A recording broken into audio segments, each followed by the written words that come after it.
서울의 한 여름밤, 폭염 속에서 열기와 물보라가 뒤섞인 워터밤 페스티벌 광장은 사람들의 환호로 진동했다. 네온 불빛이 공연장을 가득 채우고 물총으로 서로를 적시는 사람들의 웃음소리가 밤하늘을 울렸다. 그 속에서 루나는 빛처럼 무대 위에 서 있었다. 그녀의 미소는 화려했고 손짓과 몸짓 하나하나가 수만 명 관객의 시선을 사로잡았다. 하지만 그 화려한 웃음 뒤 누군가의 시선이 그녀를 은밀하게 관찰하고 있었고 불길한 그림자가 이미 무대 뒤에서 뻗어나오고 있었다. 공연이 끝나고 사람들의 함성은 점차 사라졌다. 그러나 분장실 안은 전혀 다른 분위기였다. 바닥에 차가운 공기가 내려앉은 듯했고 형광등 불빛 아래 루나는 아무런 힘없이 쓰러져 있었다. 얼굴에는 극도의 공포가 남아 있었고 손에는 마지막으로 쥐고 있던 USB조차 없었다. 방 안에는 약간의 흔적만 남아 있었고 주변은 정리된 듯 보였지만 자세히 들여다보면 서류 몇 장이 흐트러져 있고 의자의 위치가 미묘하게 어긋나 있었다. CCTV는 고장난 상태였고 당시 현장에 있던 경호원과 스태프들은 아무 일도 보지 못했다고 진술했다. 형사 한지우는 현장을 둘러보며 숨을 고르다 천천히 머릿속에서 사건의 흐름을 재구성했다. 영상 기록 속에서 루나는 공연 전날 밤 누군가에게 서류와 USB를 건네는 장면이 포착되어 있었다. 흐릿하고 어둡게 잡힌 화면 속 루나는 긴장한 표정으로 주변을 살폈고 손가락 끝에는 작은 떨림이 남아 있었다. 단순한 자료 전달이 아니었다. 그것은 누군가에게 비밀을 넘기려는 마지막 몸부림이자 살아남기 위한 경고였다. 팬들과 네티즌은 루나가 연예계 권력층의 비리를 폭로하려 했다는 추측을 내놓았다. 각종 온라인 게시판에는 루나의 마지막 영상과 사진을 분석하며 누가 그녀를 죽음으로 몰았는지 설왕설래가 이어졌다. 하지만 지우는 한 발짝 더 들어갔다. 루나 주변 인물들을 조사하면서 그녀가 최근 몇 달간 수상한 만남과 은밀한 메시지를 주고받았다는 사실을 확인했다. 누군가는 그녀를 지속적으로 감시하고 있었고 단순 살인으로 보기에는 사건의 구조가 너무 복잡했다. 더 깊이 들여다볼수록 루나가 남긴 SNS 영상 속에는 암호처럼 숨겨진 메시지가 발견됐다. 일반인에게는 의미 없는 장면들이었지만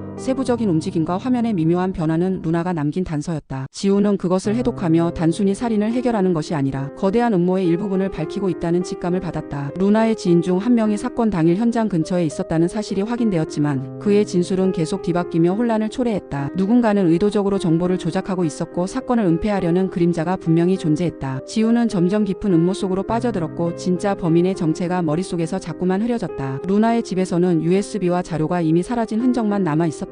그러나 책상 서랍 속 작은 수첩에는 단순한 협박 이상의 문구가 적혀 있었다. 진실을 알리려 하면 죽는다. 단어 하나하나가 잔잔한 긴장으로 뇌리에 새겨졌다. 단서 하나하나가 사건의 깊이를 말해주고 있었고 이를 좇는 지훈 역시 점점 더 위험에 노출되고 있었다. 조사를 거듭하면서 지훈은 루나의 마지막 만남과 그녀가 접촉한 인물들을 추적했다. 기업과 연예 기획사 심지어 정치인까지 연결된 인물들이 드러났고 진실에 가까워질수록 그 그림자는 점점 더 위협적으로 다가왔다. USB의 일부를 확보한 순간 지훈은 그 안에 담긴 영상과 문서 속에서 권력층의 부패와 비리를 발견했다. 그 자료를 공개하는 순간 세상에 진실을 알릴 수도 있지만 동시에 자신의 목숨을 담보로 해야 하는 위험이 뒤따랐다.